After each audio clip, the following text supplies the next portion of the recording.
Hello students, how are you. सभी विद्यार्थियों का हमारे यूट्यूब चैनल पे स्वागत है आप सभी का। विद्यार्थियों, आज हम 11th class lesson number 4 chemical bonding रासायनिक आबंध का ये लेक्चर फर्स्ट लेके आ रहे हैं। स्टूडेंट्स, इस लेक्चर में हम आपको परिचय बताएंगे पूरे लेसन का। स्टूडेंट्स, ये लेसन जो संबंधित है वो लेसन नंबर 2 और लेसन नंबर 3 यानी कि परमाणु संरचना और आवर्त सारणी को विस्तृत से एप्लीकेशन के रूप में समझाने वाला लेसन है। विद्यार्थियों, इस लेसन को मोस्टली 4 टॉपिकों से संबंधित किया गया है। मैं उन 4 टॉपिकों को आपको बता रहा हूँ। देखिए, पहला जो टॉपिक है स्टूडेंट्स, उसका नाम है कोसेल लुईस सिद्धांत। कोसेल लुईस सिद्धांत एक टॉपिक तो स्टूडेंट्स ये बहुत डिटेल में है आपके कोर्स में। कोसेल लुईस सिद्धांत स्टूडेंट्स, इसकी बहुत विस्तृत चर्चा हम करने वाले हैं। कोसेल लुईस सिद्धांत, इस सिद्धांत में हम ये आपको समझाएंगे कि किस तरीके से अष्टक नियम को फॉलो किया जाता है, लुईस प्रतीक क्या होता है, लुईस संरचनाएं क्या होती है, इसकी अपवाद, अष्टक नियम की अपवाद क्या क्या है। इन सभी टॉपिकों पर हम इस एक मेजर टॉपिक में आपसे चर्चा करेंगे। स्टूडेंट्स, इनके साथ साथ हम 3 प्रकार के बंधों को भी पढ़ेंगे। सहज संयोजी बंध, जिसका नाम आपने सुना होगा, दूसरा आयनिक बंध, तीसरा उपसह संयोजक बंध, और इन्हीं से संबंधित एक टॉपिक रहेगा फॉर्मल आवेश। स्टूडेंट्स, ये सभी टॉपिक है जो कोसेल लुईस सिद्धांत के अंतर्गत हम आपको समझाएंगे। चलिए बच्चों, हम दूसरे टॉपिक, मेजर टॉपिक की आपसे चर्चा करते हैं। उस मेजर टॉपिक का नाम है संयोजकता बंध सिद्धांत। संयोजकता बंध सिद्धांत स्टूडेंट्स, प्यार से हम इसको बीबीटी बोलते हैं, valence bond theory, BBT. Students, ये भी एक मेजर टॉपिक होगा और इसमें स्टूडेंट 2 घटनाओं को भली भांति समझाया जाएगा जो कि कंपटीशन के हिसाब से बहुत बहुत इंपॉर्टेंट टॉपिक बनेगा। स्टूडेंट्स, इसमें अगर हम संयोजकता बंध सिद्धांत में आपसे चर्चा करेंगे तो 2 टॉपिक है, एक संकरण है और दूसरा अतिव्यापन है। इन दोनों को विस्तार से समझाएंगे, इनका संबंध कंपटीशन से बताएंगे। 11th में उन सभी बेसिक बातों को भी हम जानेंगे जिसकी हमें रिक्वायरमेंट होगी। तो हमको subjective pattern and objective pattern दोनों को फॉलो करते हुए पढ़ना है, कंपटीशन को भी ध्यान में रखना है। लेकिन सबसे ज़्यादा इम्पोर्टेंस जो दी जाएगी वो आपको सब्जेक्टिव नॉलेज के बेस पे दी जाएगी, क्योंकि कंपटीशन में तो आप छोटी छोटी चीज़ों को समझेंगे लेकिन यहाँ आप डिटेल में पढ़ेंगे। स्टूडेंट्स, यहाँ जो तीसरा टॉपिक होगा वो 2 सब टॉपिकों से मिलकर बनता है। एक तो होता है आबंध ध्रुवणता, आबंध ध्रुवणता जिससे द्विध्रुव आघूर्ण का गुण भी कहेंगे, आबंध ध्रुवणता।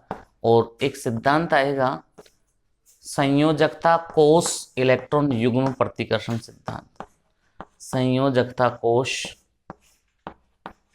इलेक्ट्रॉन युग्म प्रतिकर्षण सिद्धांत,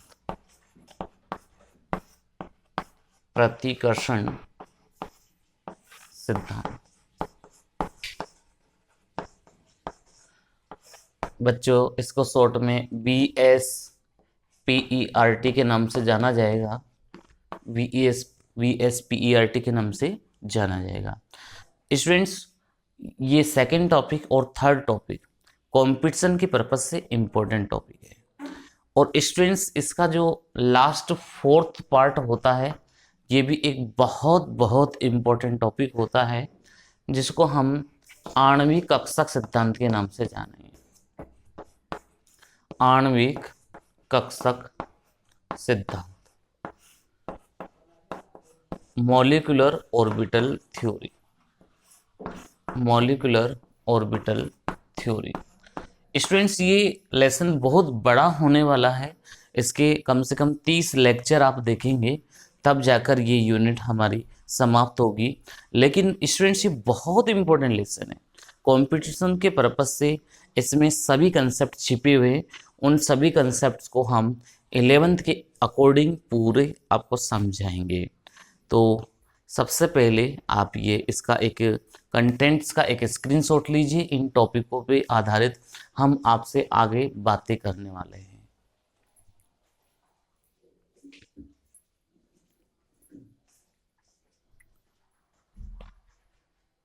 ओके स्टूडेंट, अब हम सबसे पहले इस लेसन का मीन्स समझाते हैं आपको। इस लेसन का मीन्स समझाते हैं कि इस लेसन का नाम रखा है रासायनिक बंध। स्टूडेंट्स बंध बनाना क्यों आवश्यक है? बंध बनाने पर ऐसा क्या होता है कि परमाणु आपस में अणु में जुड़े रह जाते हैं? स्टूडेंट्स सभी जानते हैं कि एक अणु जिसका निर्माण हो रहा है परमाणु के द्वारा, एक अणु जिसका निर्माण हो रहा है परमाणु के द्वारा। अब स्टूडेंट्स उस अणु में उपस्थित जो परमाणु है किसी न किसी बंध के द्वारा आपस में जुड़े हुए हैं, तो इन परमाणुओं को आपस में जोड़ने वाली जो शक्ति है वो रासायनिक बंध कहलाती है। लेकिन स्टूडेंट्स परमाणु आपस में बंधित होते हैं तो ऐसा क्या हुआ कि ये आपस में बंधित हो जाते हैं और अणु का स्थायित्व बढ़ जाता है? तो देखिए मैं आपको इस घटना को समझाता हूँ। स्टूडेंट्स जब परमाणु आपस में बंधित होते हैं तो उनकी स्थितिज ऊर्जा घट जाती है, और स्थितिज ऊर्जा घटने के कारण उनका स्थायित्व बढ़ जाता है। इसलिए जो परमाणु हैं परस्पर बंधित होकर अणु का निर्माण कर लेते हैं। तो स्टूडेंट्स यहाँ पर दो बातें हमको समझ में आती है। जब परमाणुओं के द्वारा अणु बनता है, जब परमाणु के द्वारा अणु बनता है तो इसमें पहला काम क्या हुआ है? स्थितिज ऊर्जा में कमी हुई है। स्थितिज ऊर्जा में क्या हुई है बच्चों? कमी होती है, कमी होती है, और उस अणु का स्थायित्व बढ़ जाता है। उस अणु का क्या बढ़ जाता है स्टूडेंट्स? स्थायित्व बढ़ जाता है। तो एक तरीके से हमको ये बात पता चली कि ऊर्जा और स्थायित्व एक दूसरे की व्युत्क्रमानुपाती है। ऊर्जा और स्थायित्व एक दूसरे की व्युत्क्रमानुपाती है। तो स्टूडेंट्स फर्स्ट कंसेप्ट आप दिमाग में सेट कर लीजिए, जिसकी ऊर्जा जितनी कम होगी उसका स्थायित्व उतना ही ज़्यादा होगा। क्लियर है सभी बच्चों को पॉइंट? तो सबसे पहले स्टूडेंट्स हम इसका परिचय लिखेंगे। परिचय लिखिए। किसी अणु में परमाणुओं को परस्पर बंधित करने वाला आकर्षण रासायनिक बंध कहलाता है।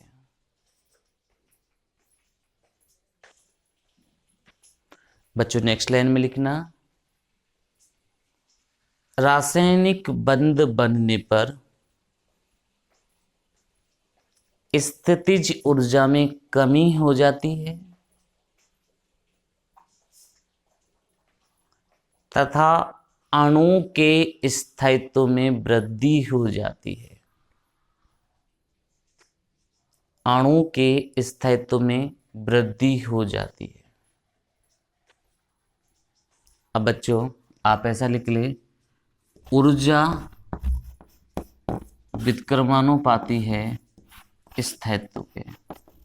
ऊर्जा व्युत्क्रमानुपाती है स्थायित्व के। ये आप रिलेशन लिख लीजिए, ऐसा आप रिलेशन लिख लीजिए। तो स्टूडेंट्स हमने देखा कि जब भी रासायनिक बंध हो रहा है तो अणु स्वतंत्र रूप से अपना स्थायित्व धारण कर लेता है, यानी कि अणु अब स्वतंत्र रूप से रह सकता है क्योंकि उसको स्थायित्व मिल गया। तो स्टूडेंट्स, रासायनिक अभिक्रियाओं में अणु स्वतंत्र रूप से रह सकता है। एक बात का आपको इसका भी ख्याल रखना है, रासायनिक अभिक्रियाओं में अणु क्या रह सकता है, स्वतंत्र रूप से उपस्थित हो सकता है, क्योंकि उस अणु का स्थायित्व बढ़ चुका है, इसलिए वो स्वतंत्र रूप से रह सकता है। अब स्टूडेंट्स, कोई अणु स्थायित्व क्यों ग्रहण करता है, तो लुईस और कोसेल इन वैज्ञानिकों ने मिलकर 1916 में एक सिद्धांत दिया जिसको हम लुईस कोसेल सिद्धांत कहते हैं। किस नाम से जानते हैं बच्चों, लुईस कोसेल सिद्धांत। स्टूडेंट्स, इस लुईस कोसेल सिद्धांत में इन्होंने जो सिद्धांत दिया था अक्रिय गैसों के लिए दिया था। किन के लिए दिया था, अक्रिय गैसों के लिए। स्टूडेंट्स, अक्रिय गैसों में आप सभी जानते हैं इनके बाह्यतम कोश में 8 इलेक्ट्रॉन होते हैं। इनकी तुलना अगर हम करें तो नाभिक और बाह्यतम कोश के इलेक्ट्रॉन से कर सकते हैं कि इन अक्रिय गैसों में नाभिक से बाह्यतम कोश में 8 इलेक्ट्रॉन नाभिक को घेरे रहते हैं। मतलब नाभिक को घेरने वाले कुल इलेक्ट्रॉन कितने, 8 इलेक्ट्रॉन हैं। और 8 इलेक्ट्रॉन होते हैं तो उनका स्थायित्व अधिकतम होता है।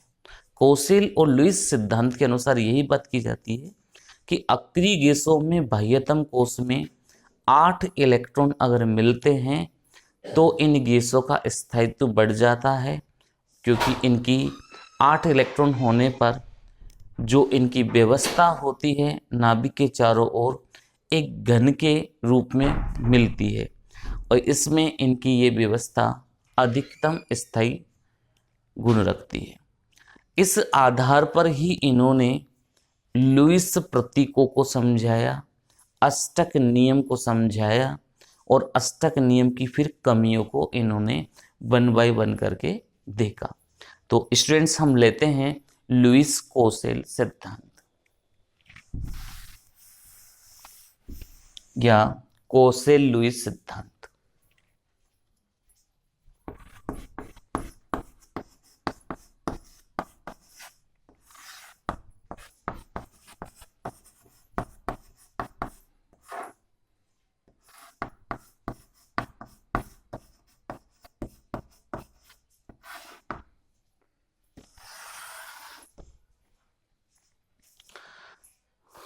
तो स्टूडेंट्स, ये सिद्धांत 1916 में दिया गया है, और इस 1960 में इन्होंने इस सिद्धांत में किसके स्थायित्व को समझाया है, अक्रिय गैसों के स्थायित्व को समझाया है।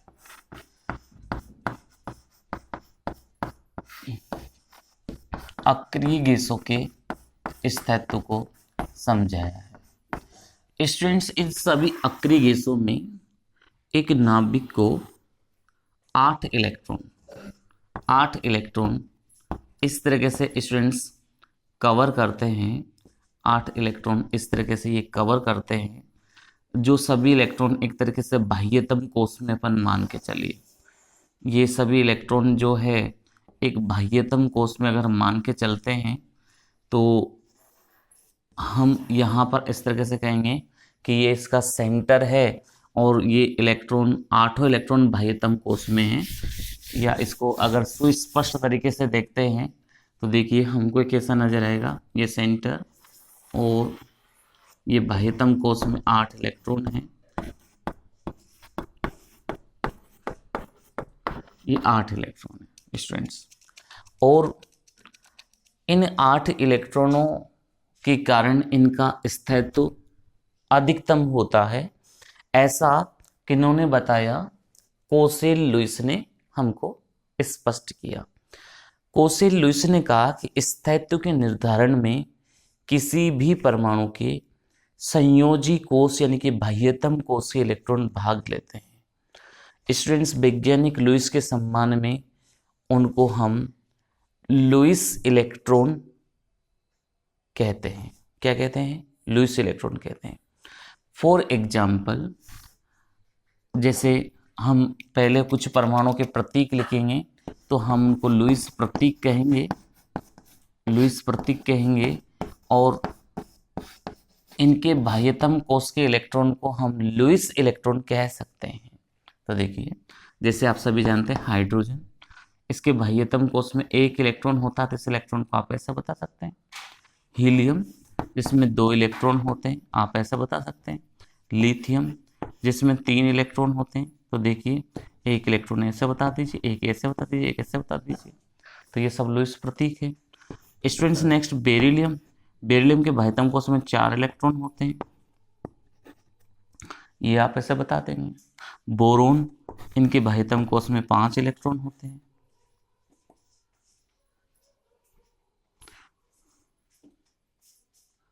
सॉरी, बेरिलियम में, लिथियम में केवल 1 होता है, सॉरी, और बेरिलियम में 2 होते हैं, बोरोन में 3 होते हैं। इन तीनों को हम ऐसे बताएंगे। ऐसे ही कार्बन में स्टूडेंट्स 4 होते हैं, इन 4 को हम ऐसे बताएंगे। नाइट्रोजन में 5 होते हैं, 5 को हम ऐसे बताएंगे। ऑक्सीजन में 6 होते हैं, इन 6 को हम ऐसे बताएंगे। फ्लोरीन में 7 होते हैं, इन 7 को दर्शाने का तरीका हम ऐसे बताएंगे।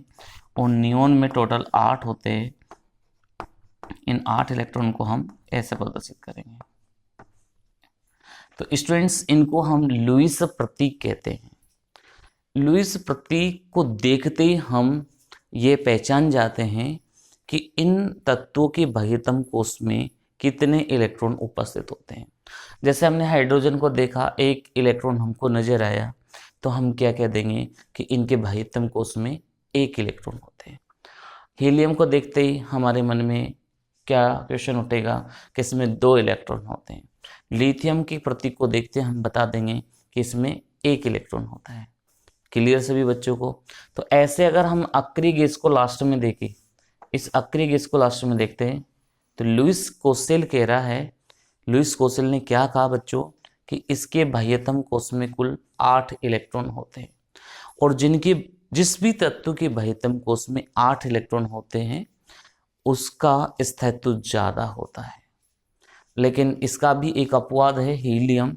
हीलियम एक अक्री गैस है, देखिए आप, ये हीलियम भी एक अक्री गैस है, लेकिन इसके भी बाह्यतम कोश में 2 इलेक्ट्रॉन होते हैं, यानी कि इसका अष्टक पूर्ण नहीं है, फिर भी इसका स्थायित्व माना जाता है। तो ये लुईस कोसेल सिद्धांत का एक अलग से अपवाद कैटेगरी का बन सकता है। तो सभी बच्चे टॉपिक डाल लें, कोसेल लुईस सिद्धांत, कोसेल लुईस सिद्धांत। और स्टूडेंट्स, इसके बारे में आप लिखें, यह सिद्धांत 1916 में वैज्ञानिक कोसेल व लुईस ने प्रतिपादित किया। इनके अनुसार अक्रिय गैसों का स्थायित्व इनके बाह्यतम कोश में मिलने वाले 8 इलेक्ट्रॉनों के कारण होता है।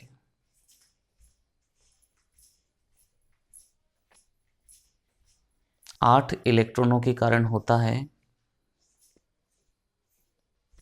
अतः इसे अष्टक नियम के अनुसार समझाया जाता है। अतः इसे अष्टक नियम के अनुसार समझाया जाता है। स्टूडेंट नेक्स्ट लाइन में लिखना, किसी भी रासायनिक बंधन में परमाणु परस्पर संयोजी कोश के इलेक्ट्रॉनों द्वारा बंधित होते हैं। इन्हें लुईस प्रतीक या लुईस इलेक्ट्रॉन के द्वारा प्रदर्शित किया जाता है। जैसे hydrogen, helium, lithium, beryllium, boron, carbon, nitrogen, oxygen, fluorine व नियोन में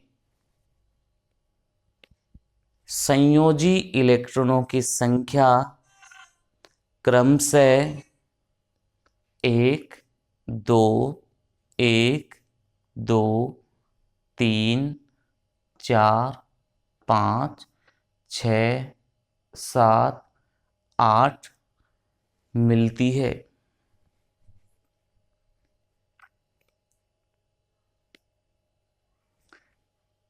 बच्चों, इन प्रतीक को देखकर हमको ये भी पता चल रहा है कि इनका जो वर्ग का नंबर होता है, वर्ग की संख्या होती है, उसी आधार पर हम इनकी संयोजकता को भी समझा सकते हैं। जैसे हाइड्रोजन पहले वर्ग में उपस्थित है तो संयोजकता 1 है। हीलियम दूसरे वर्ग का ही तत्व होता है गुणों के आधार पर, संख्या के आधार पर, तो इसको हम दूसरे वर्ग से समझ सकते हैं। लिथियम और बेरिलियम में एक और 2 इलेक्ट्रॉन है तो पहले और दूसरे वर्ग से संबंधित है। बोरोन थर्ड बी से संबंधित होता है, थर्ड ए से संबंधित होता है। तो स्टूडेंट्स, इसमें 3 है, 3 संयोजी इलेक्ट्रॉन है, इसलिए ये थर्ड ए वर्ग से संबंधित होता है।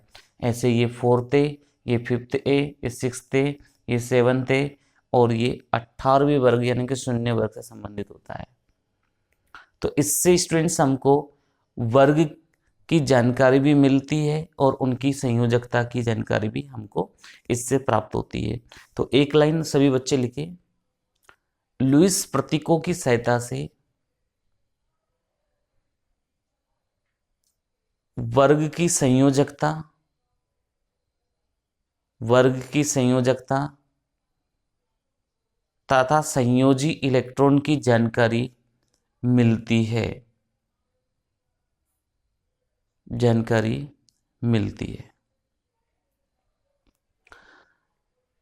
अब बच्चों, अब आप टॉपिक डालिए अष्टक नियम।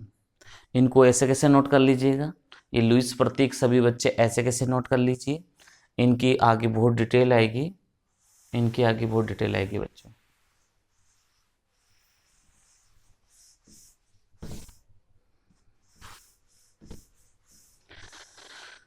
देखिए, आपने नाम सुना है, एक तो जैसे तीसरे लेसन में आपने न्यूलैंड का अष्टक नियम सुना है, और ये बच्चों कोसेल और लुईस ने दिया था ये नियम, अष्टक नियम, ऑक्टेट लॉ, जिसको रासायनिक आबंधन का इलेक्ट्रॉनिक सिद्धांत भी कहते हैं। रासायनिक आबंधन का इलेक्ट्रॉनिक सिद्धांत भी कहते हैं। इलेक्ट्रॉनिक सिद्धांत, इस नाम से भी इसको जानते हैं।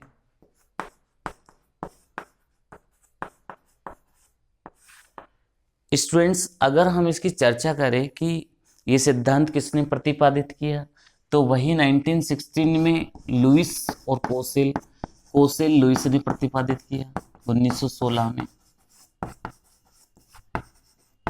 कोसेल लुईस ने प्रतिपादित किया।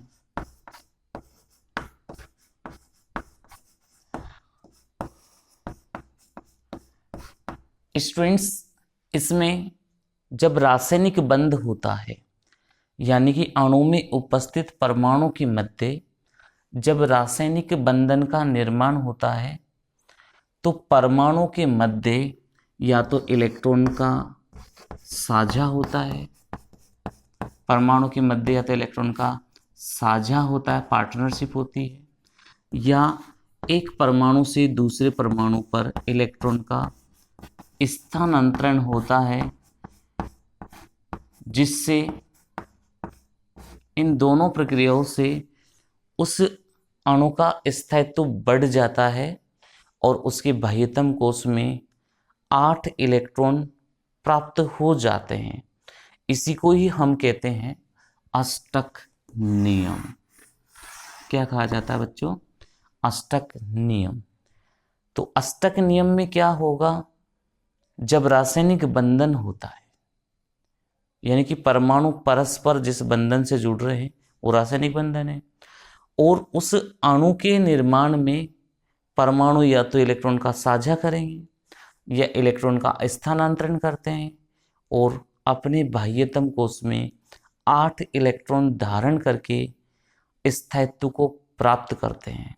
तो स्टूडेंट्स, ये अष्टक नियम इसलिए रखा क्योंकि अणु में उपस्थित जो परमाणु होते हैं वो या तो इलेक्ट्रॉन को त्यागेंगे या ग्रहण करेंगे या इलेक्ट्रॉन का साझा करेंगे, और अपने बाह्यतम कोश में कितने इलेक्ट्रॉन प्राप्त करेंगे, 8 इलेक्ट्रॉन प्राप्त करेंगे। और जब 8 इलेक्ट्रॉन बच्चों प्राप्त करते हैं तो उस अणु का स्थायित्व बढ़ जाता है।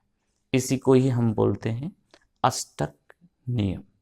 इसी का ही नाम क्या होता है, अष्टक नियम। क्लियर सभी बच्चों को? चलिए टॉपिक डालिए, अष्टक नियम, रासायनिक आबंधन का इलेक्ट्रॉनिक सिद्धांत। ये आप एक टॉपिक डाल लीजिए और इसके बारे में लिखिए।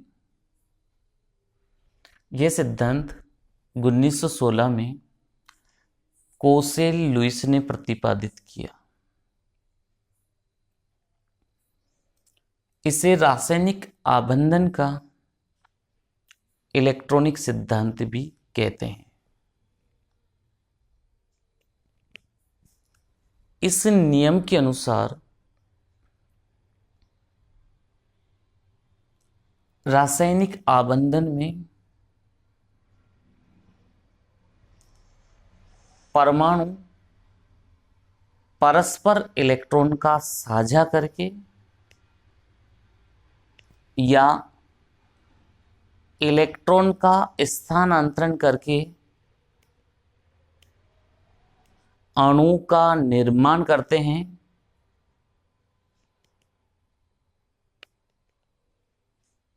इस प्रक्रिया में प्रत्येक परमाणु के बाह्यतम कोश में 8 इलेक्ट्रॉन होते हैं, जिससे अणु का स्थायित्व बढ़ जाता है। इसे ही अष्टक नियम कहते हैं। इसे ही अष्टक नियम कहते हैं। क्लियर सभी बच्चों को? तो ये एक छोटा सा नियम था, अष्टक नियम। लेकिन स्टूडेंट्स, क्या अष्टक नियम का पालन सभी अणु करेंगे? नहीं करेंगे। तो स्टूडेंट्स, अष्टक नियम के अपवाद होते हैं। अष्टक नियम के भी क्या होते हैं बच्चों? अपवाद होते हैं। तो हम उन अपवादों की चर्चा आपसे करते हैं। कौन कौन से अपवाद होते हैं? हमने कहा था कि प्रत्येक परमाणु के बाह्यतम कोश में 8 इलेक्ट्रॉन होने चाहिए, लेकिन इसके कुछ अपवाद है, अष्टक नियम के अपवाद।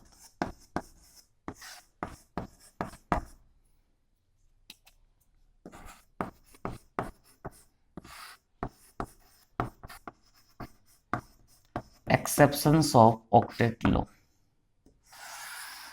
अष्टक नियम के अपवाद।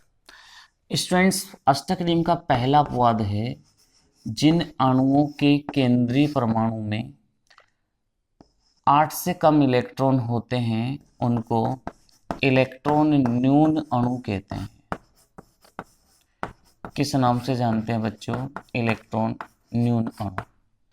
तो ये अष्टक नियम के अपवाद कहलाते हैं, यानी कि वे अणु जिनके केंद्रीय परमाणु में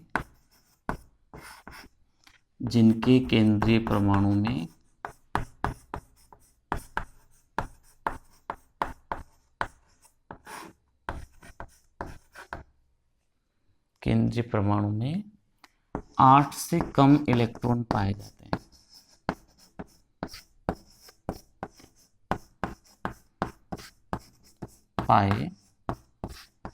जाते हैं। इलेक्ट्रॉन न्यून अणु कहलाते हैं। स्टूडेंट्स, एग्जाम्पल के तौर पे देखें तो BeCl2। स्टूडेंट्स एक बंध में 2 इलेक्ट्रॉन मिलते हैं, तो 2 बंध में कुल कितने इलेक्ट्रॉन मिलेंगे? 4 इलेक्ट्रॉन मिलेंगे। क्लियर है? अब BF3, स्टूडेंट्स BF3, ये देखिए ये BF3 है। एक बंध में 2 इलेक्ट्रॉन, तो 3 बंध में कितने इलेक्ट्रॉन बनेंगे? 6 इलेक्ट्रॉन मिलेंगे। तो इनमें आप देखिए AlCl3 आ जाएगा Ac के खानदान का, BeH2 आ जाएगा। इन सब में बाह्यतम कोश में 8 से कम इलेक्ट्रॉन हमको प्राप्त हो रहे हैं। आगे बात समझ में? तो ये इलेक्ट्रॉन न्यून अणु भी किसका अपवाद बनेगा? अष्टक नियम का। दूसरा, विषम इलेक्ट्रॉन वाले अणु, विषम इलेक्ट्रॉन वाले अणु, स्टूडेंट्स बंध बना लिया, उसके बावजूद भी विषम संख्या में, यानी कि जैसे 1, 3, 5 इलेक्ट्रॉन अगर केंद्रीय परमाणु पर उपस्थित होते हैं, तो उस परिस्थिति में बच्चों हम कहेंगे कि उनमें अष्टक नियम का पालन नहीं हो रहा है। इसकी एग्जाम्पल है स्टूडेंट्स, एक तो NO अणु, नाइट्रस मोनोऑक्साइड या नाइट्रिक ऑक्साइड बोलेंगे, नाम इसका क्या है स्टूडेंट्स? नाइट्रिक ऑक्साइड या नाइट्रोजन मोनोऑक्साइड भी बोल सकते हैं। स्टूडेंट्स अब इसकी हम लुईस संरचना आपको बना के बताएंगे, जिसमें आपको समझ में आएगा, क्योंकि नाइट्रोजन के बाह्यतम कोश में 5 इलेक्ट्रॉन होते हैं बच्चों। ये देखिए ये 5 इलेक्ट्रॉन है, और ऑक्सीजन के बाह्यतम कोश में 6 इलेक्ट्रॉन होते हैं। स्टूडेंट्स ऑक्सीजन को अपना अष्टक पूर्ण करना है, तो ये इसके 2 इलेक्ट्रॉन के साथ साझा कर लेगी। तो ये साझा करने पर इनके बीच में ये द्विबंध बन गया। अब द्विबंध बन गया, लेकिन इस नाइट्रोजन के पास तो अभी भी कितने इलेक्ट्रॉन रह गए? 3 इलेक्ट्रॉन रह चुके हैं। देखिए ये 3 इलेक्ट्रॉन रह चुके हैं, तो ये विषम संख्या में है, तो ये इसका अपवाद बन जाएगा।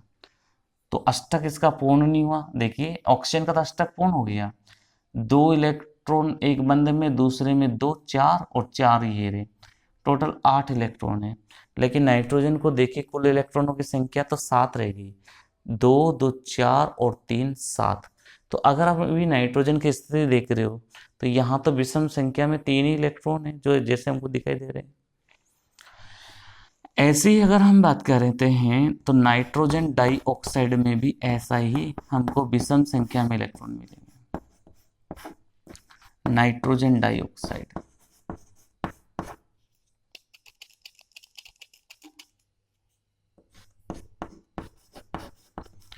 स्टूडेंट्स नाइट्रोजन डाइऑक्साइड का जो फॉर्मूला है वो होता है NO2।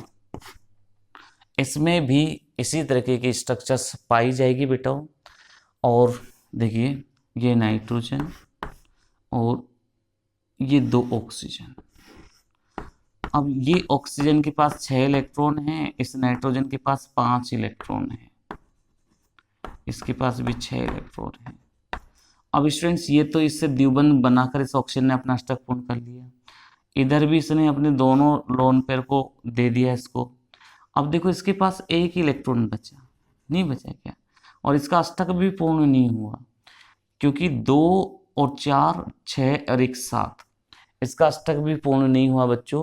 इसलिए ये भी, यानी कि इसके बाह्यतम कोश में कुल 7 ही इलेक्ट्रॉन मिल रहे हैं, 8 इलेक्ट्रॉन तो मिल ही नहीं रहे। तो विषम संख्या में अगर इलेक्ट्रॉन मिलते हैं जिन अणुओं में, तो वो भी अष्टक नियम का अपवाद बनेगा, वो भी अष्टक नियम का अपवाद बनेगा। स्टूडेंट तीसरा है अष्टक का प्रसार करने वाले अणु, अष्टक का प्रसार करने वाले अणु।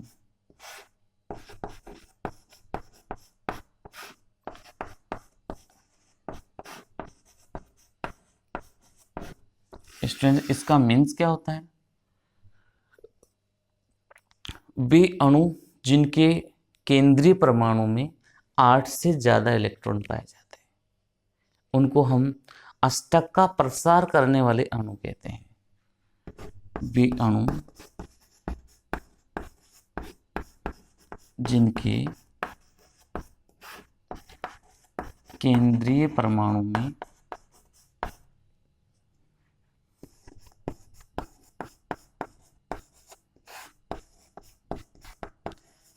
8 से अधिक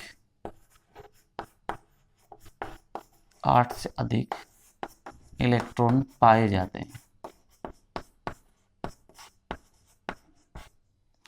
एग्जाम्पल स्टूडेंट्स, PCl5 स्टूडेंट्स, एक फास्फोरस से 5 सेल जुड़े हुए हैं और एक बंध में 2 इलेक्ट्रॉन होते हैं, तो 5 बंध में कितने इलेक्ट्रॉन हो जाएंगे?